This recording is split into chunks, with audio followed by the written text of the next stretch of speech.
Hello, and welcome to the Retro Hugo Award Winners.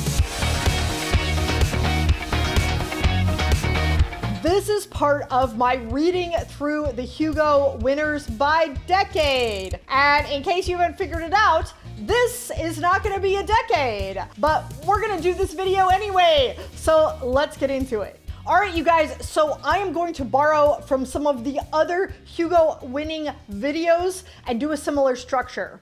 We're going to talk about what the Retro Hugos are. We're going to talk about some of the controversies surrounding the Retro Hugos. And finally, we're going to do the Retro Hugo winners by year. Let's talk about what are the Retro Hugos. The Retro Hugos were added to the Worldcon Constitution in 1996. And they were added in the spirit of awarding the important and loved works. They wanted to increase the completeness of the award. They wanted to add to its archival value, but they also wanted to help celebrate the golden age of science fiction. So the rules for the Retro Hugos are as follows. The only years that are eligible for a Retro Hugo are those years in which a science fiction world convention, further known as Worldcon, was held, but no Hugo Award was awarded that year. Now, this is an important delineation because the World Science Fiction Convention started in 1939, but the Hugo Awards didn't start until 1953. And as you can imagine, there were a lot of world events and organization problems when the award first started. So things like world wars and other organizational issues created a hodgepodge of years being skipped. This means that the Retro Hugos have a total of 15 years that are eligible for a Retro Hugo. And of the 15, only 8 years of Retro Hugos have been awarded. Something happened in 2025, that's this year, at the Worldcon in Seattle. Essentially, the Worldcon decided to take the Retro Hugos off the table. They decided that they're going to take it out of the Constitution, and unless it gets added back in, Retro Hugos from here on out are donezo. I'm done with it. I'm done with all of it. And that could be because of the controversies around these awards. Let's get into those controversies. Okay, so before we talk about the controversies, I want to have just 1 second of disclaimers here. I did my very best to represent all opinions and not give away any of my opinions until at least the very end of the video. So I want to make sure that if you have any other controversies or if you want to argue with me about it, you want to fight? I'll fight you. I'm just trying to give people an idea of what's going on and why it could be considered controversial. Please refer to the comment section down below. There are lots of people who know a lot more about this subject than I do.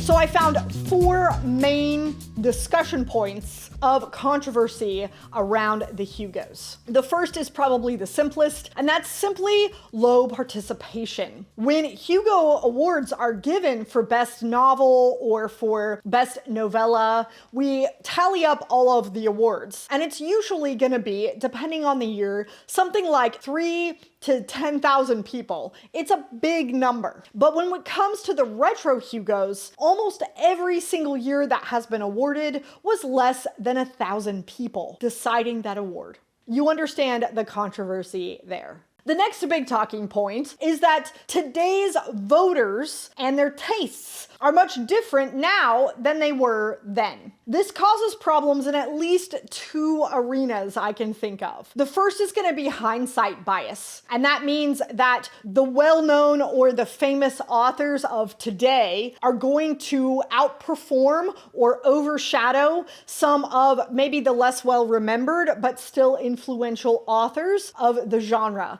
especially if people were just voting based off of names they recognized rather than actually reading the books. The other part of this argument is the discomfort and the lack of bias that modern day readers would have for authors who have, let's say, a less than adequate, maybe questionable legacy. I'm talking about people who are well known for having racism or sexism in their writing, or perhaps the person later ended up getting a poor reputation for their bad life decisions. This would definitely bias today's readers because we have that knowledge now. So the next talking point is going to be unclear organization or rules of the Hugo Awards. Obviously, it took them a little while to get the categories and the Hugo Awards and the rules figured out. So we ended up having, like, for example, Ray Bradbury, who was voted twice as the best fan writer. Does he really qualify as a fan writer? I don't know. We also have the serialized works that were very common for the Golden Age that get left out unless they were later popularized in novel form. And finally, we have many works that were nominated multiple times because they were published in multiple years, sometimes even having an extended story. So where do we put those? We don't really know. What the hell is going on? And finally, the last controversy is the lack of relevance to the sci-fi genre. These folks argue that oftentimes celebrating or arguing the golden age of our past really changes the focus of what the genre is supposed to be, which is supposed to be forward into the future. So you decide how valid some of these controversies or critiques are. Let's talk about the Retro Hugo winners by year. I'm going to start with the year that the work was published, not the year they were voted, although I will include both years. Starting in 1939, but voted in 2014, we have The Sword and the Stone by T.H. White. This is the first of 4 books in the Once and Future King series. This is a young adult story that focuses on the origins of King Arthur in a new way. This is a coming-of-age tale that follows a boy nicknamed the Wart, who has been apprenticed to the great, but also the eccentric wizard Merlin. Through the tasks that Merlin sets, as well as the magical events and animals that he meets, the Wart learns more morals about how to live his life. This isn't quite the Disney version of the story, but it's not too far off either. Then in 1941, voted in 2016, we have the book Slan by A.E. Van Vogt. The Slans are the next step in human evolution. They are smarter, they are faster, and they also might have psychic powers. Our main character is also a young boy who learns that Slans are feared and hated and have been executed en masse. And that's why he, a young Slan, is on the run in disguise as a human with his young human mother. But unfortunately for him, he is quickly discovered and his mother is executed, and he is left in a hostile and somewhat hopeless environment until he discovers that the government has secretly been keeping a young Slan girl alive for experimentation. And he decides that the two must meet up to run away together. This was a really fun story, and despite when it was written, I thought that it kind of stood the test of time for me. It was one that I recommend. Next, in 1943, but voted in 2018, we have Beyond This Horizon by Robert Heinlein, written under his pseudonym Anson MacDonald. In this book, utopia has finally been achieved, and humanity is beyond all of our historical woes. But our character, Hamilton Felix, is the result of generations of perfect gene and gene modification. He is an advanced man, and he is also very bored and sees no reason why regular humans should even exist. I will never understand people. They're the worst. Until one day he meets an average man who recruits him into the Glorious Revolution, where they're going to overthrow the government so this group of people can rule supremely. Hoping that young Hamilton Felix would be an easy, malleable subject, they rapidly discover how wrong they really are. This book was in many ways written in response to the world events that happened in World War II, as well as the book Brave New World. Next, in 1944, but voted in 2019, we have The Conjure Wife by Fritz Leiber. This book is touted as horror fantasy and also psychological thriller. Allegedly, it is one of the earliest dark academia books. This story follows Norman Saylor, a professor of ethnology at a small college. He and his wife Tansy are having a fantastic life, until one day he discovers that Tansy is a witch. A witch! A witch! Being a rationalist, he rolls his eyes and ignores his wife's unusual hobbies. He even removes all of the talismans of protection from around the house, but slowly begins noticing that a lot of unlucky and even irrational things begin to happen to him. Eventually, he has to admit that maybe the black witches, who are the wives of his fellow professors, may actually have it out for Tansy, and they may also end up ruining his career. The next winner we have in 1945, voted in 2020, is The Nemesis from Terra, also known as The Shadow Over Mars by Lee Brackett. This book follows our hero, Rick, who is a very macho guy who is eradicating some agents who want to enslave him. But when one of them corners him, he is forced to go on the run, where he meets an old woman psychic who immediately, upon seeing him, prophesizes that she sees his long shadow over Mars. This is interpreted by many to believe that one day he will be the ruler of Mars. And I will rule the world!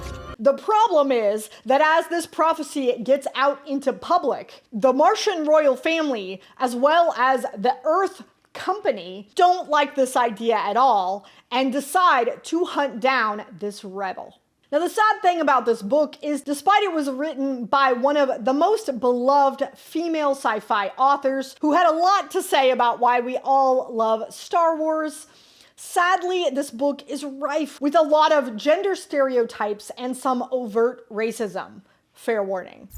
Next, in 1946, but voted in 1996, the first Retro Hugo awarded was The Mule by Isaac Asimov. This is technically a novella that was incorporated into a novel that forms the second half of Foundation and Empire, the second book in the original Foundation trilogy. This novella introduces the biggest threat to Harry Seldon's plan for psychohistory and for humanity's fate. One of the most renowned bad guys in all of science fiction, the character known as the Mule. This is one that I highly recommend reading, as it is probably my favorite part of the entire Foundation series. Of note, the novella that won in 1996 for the year 1946 was Animal Farm by George Orwell.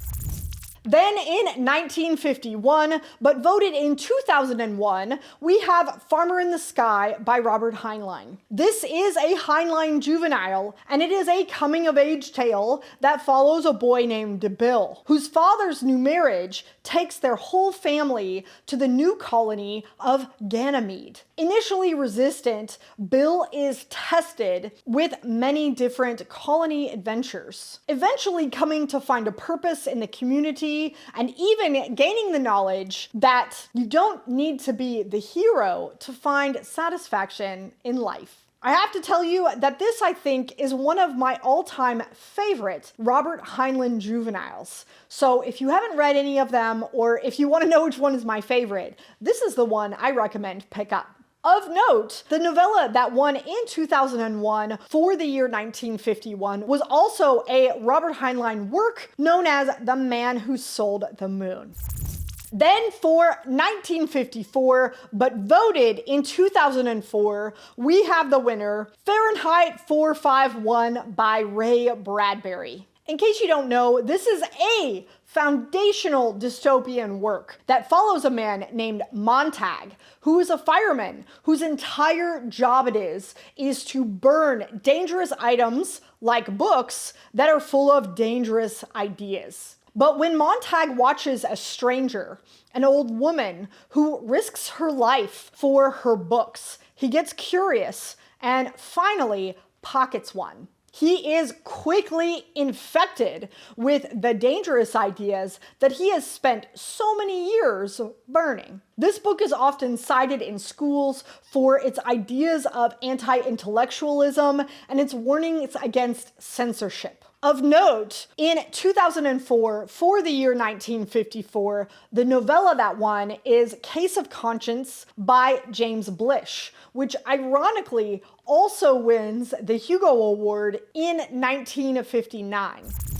And that does it for the Retro Hugos. To be honest, I'm not including a ranked list of my favorites because I haven't read all of these books. And to be frank, I don't want to. There are so many other fantastic books out there that I'm really excited to read that I decided I don't want to waste my time reading books for this video. I hope you can forgive me, and I'm very sorry, not sorry.